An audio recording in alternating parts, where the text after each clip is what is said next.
Top House Democrat Representative Hakeem Jeffries recently claimed Republicans, and I'm quoting him, don't want kids to learn about the Holocaust. He added, what else do they want to ban? Watch this. Extreme MAGA Republicans don't want the children of America to learn about the Holocaust. Wow. Sigh. May I address this business about Republicans not wanting kids to know about the Holocaust? You know, for a party, I'm talking about the Democratic Party, that's got major issues with anti-Semitism, that's quite a statement. In 2019, Mr. Jeffries denied anti-Semitism was on the rise within the Democratic Party. He was right. It's not a recent phenomenon. The anti-Semitism within the Democratic Party has been on the rise for some time. Democrats, you might recall, failed to pass a resolution specifically condemning then freshman Representative Ilhan Omar of Minnesota, a Muslim and a naturalized citizen from Somalia, who made several comments considered to be anti-Semitic. Let's go back in time. On February 10th, you responded to a tweet with the words, "It's all about the Benjamins, baby." Do you regret that tweet? Regret is a strange word. It upset many Jewish Americans, many Jews around the world, and a lot of Jews in the 5th District. What do you say to them? Yeah, I mean, that for me is the regrettable part.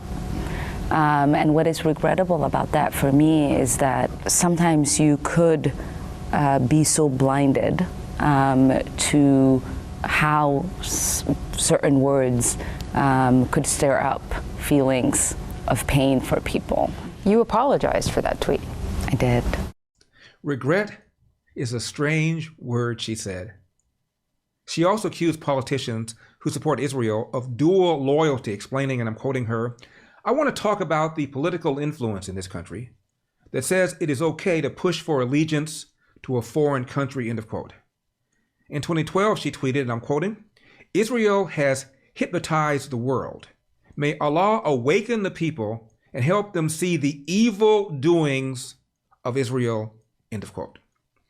And then there is Representative Rashida Tlaib, who says she feels a certain kind of calm because Palestinians sacrificed their land for Israel.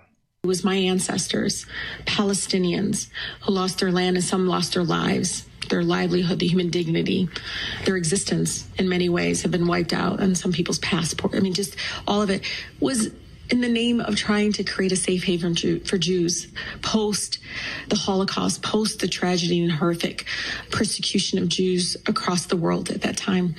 And I love the fact that it was my ancestors that provided that. Following Omar's Benjamin's tweet, the Anti-Defamation League issued the following statement, quote, as Americans and Jews, we expect our politicians to condemn bigotry, not to fuel it. Words matter. At a time when anti-Semitism is on the rise in the U.S. and abroad, Representative Omar is promoting the ugly anti-Semitic conspiracy theory that Jews have an outside influence over politics. The notion that wealthy Jews are controlling the government is a long-standing anti-Semitic trope and one of the pillars of modern anti-Semitism, a retread of ideas spread by bigots from David Duke to Louis Farrakhan. End of quote. Jewish bigotry from black liberals has long been an unspoken problem among Democrats. And remember the photograph that a smiling Senator Barack Obama took with America's leading anti-Semite, the smiling Louis Farrakhan of the Nation of Islam, a man who called Judaism a gutter religion, praised Hitler as a great man, and said, when they call me an anti-Semite, stop it. I'm anti-termite, end of quote. The ADL has long noted that blacks who vote 90% for Democrats were 2.3 times more likely than Gentile whites to be anti-Semitic. By contrast, polls show that Jews, get this, among various demographic groups are the least likely to be racist against blacks. Consider Reverend Jesse Jackson, when running for president back in 1984, referred to Jews as Jaime, and New York City as Jaime Town. Reverend Al Sharpton, known as a Democrat kingmaker, referred to Jews as diamond merchants, and helped fuel a 1991 riot between blacks and Jews in the Crown Heights area of New York that one local Jewish leader called the most serious pogrom in the history of America. Yet Sharpton gets away with it. Freddie's Mark. Yep, that's right. You called him a white interloper. But no, doesn't it take? But doesn't it take like some serious on your end to accuse somebody of racism?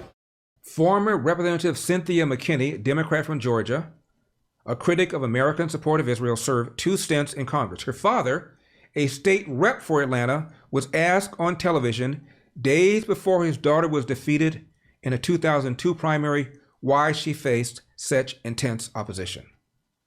He said, and he served as her campaign manager, "That ain't nothing. Jews have bought everybody. Jews, Jews, end of quote." Civil rights icon Andrew Young became a spokesperson for Walmart. In defending Walmart against the charge that it displaces mom and pop stores, Young said, quote, "Mom and pop stores are the people who have been overcharging us, selling us stale bread and bad meat and wilted vegetables. They sold out and moved to Florida. I think they've ripped off our communities enough. First it was the Jews, then it was Koreans, and now it's Arabs. Very few black people own these stores," end of quote. Mr. Young apologized. Even Jews who do not support many Israeli policies nevertheless support the state of Israel. One poll found 92% of American Jews are generally pro-Israel, even as 59% say they are comfortable both supporting Israel and also criticizing its government. But support for Israel is down among Democrats, particularly young Democrats.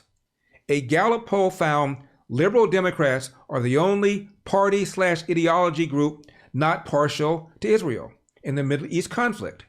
Young liberal Dems are about as likely to support the Palestinians as they are Israel, with black support for Israel even lower. Larry Elder here. The current administration's policies have continued to wreak havoc on our economy, and it's becoming even more urgent and frightening. And my friends at the Gold and Silver Summit want to help Americans escape this madness. As you know, we're in a severe banking crisis threatening all our financial security. There's no better time to own gold and silver. But what is the best way to do that? If you're considering buying gold or silver, then please attend this free Gold and Silver Summit. At the summit, you'll learn the #1 way to safeguard your wealth using gold and silver and how to bulletproof your retirement by setting up a gold and silver-backed IRA. This is a free event. You will not be sold anything. Instead, attendees can claim a special free gift. And right now, it seems almost every asset class is at risk. And precious metals might be the only safe haven, especially if you want to protect your money from the current administration's economic blunders. Reserve your free spot at the Gold and Silver Summit today at LarryGoldSummit.com and learn how to bulletproof your retirement. Do not miss out on this vital event. Register now for the Gold and Silver Summit. Go to LarryGoldSummit.com. That's LarryGoldSummit.com.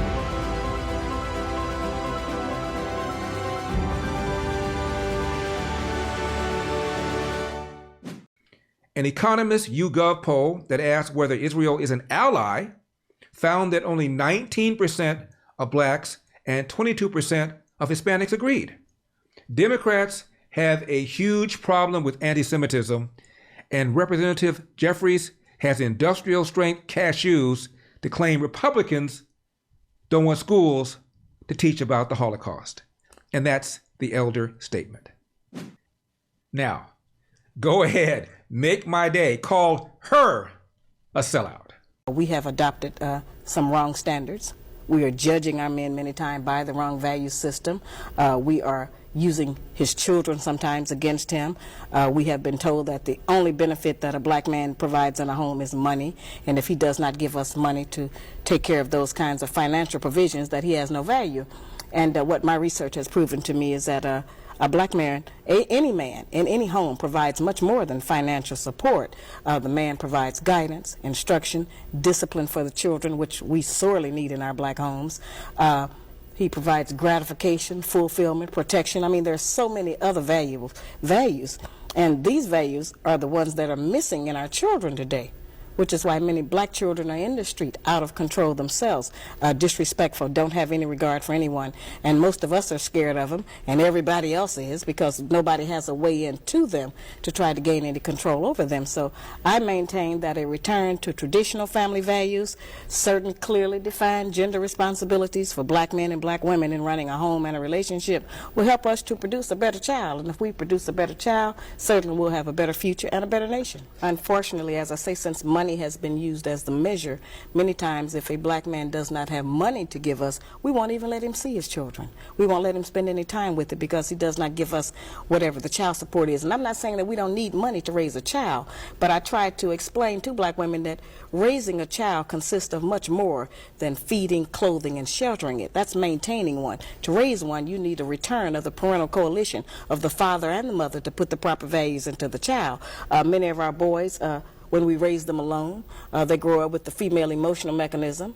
They are suspicious, they are doubtful, they're disrespectful of womanhood, they are bitchy, they can't make a decision. And many of our girls who grow up in a home where there's no man present, they go out into the world and try to mate. They don't have any idea how to live with a man day to day, how to prepare a proper meal, how to be a mother, how to just be in love in the home. Most of what our people and our children especially have learned about how you have a relationship, they learned off of television. And television doesn't represent our needs. And so a lot of the confusion has come, from outside agencies that we have not recognized just how detrimental it has been to us as a people. Wow. Now, Scott Adams, the creator of Dilbert, said something similar. He got canceled. Are you going to cancel this young lady? And remember Tupac Shakur, the rapper? He once said, I know for a fact that had I had a father in the home, I would have been more confident, I would have been more disciplined. And now, meme time.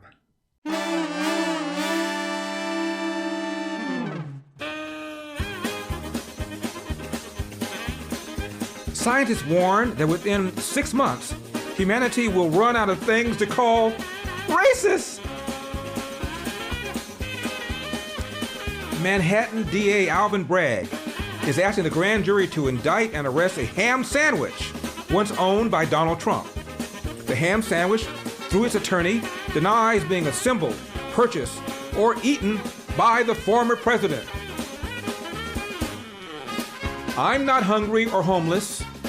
Please vote Republican so I can stay that way. I wish Black Lives Matter to black people. Have you seen the deaths in Chicago lately? Obama once spoke against reparations. Here's how Obama, very likely, who's been mum on the whole thing, truly feels about reparations. Are you kidding me? On a somber note, on March 14, 1883, Karl Marx made his most important contribution to mankind. He died. And this is the cover of my new book called As Goes California, My Mission to Rescue the Golden State and Save the Nation. It'll be coming out the first week of September of this year. You can pre-order it on Amazon.com or BarnesandNoble.com.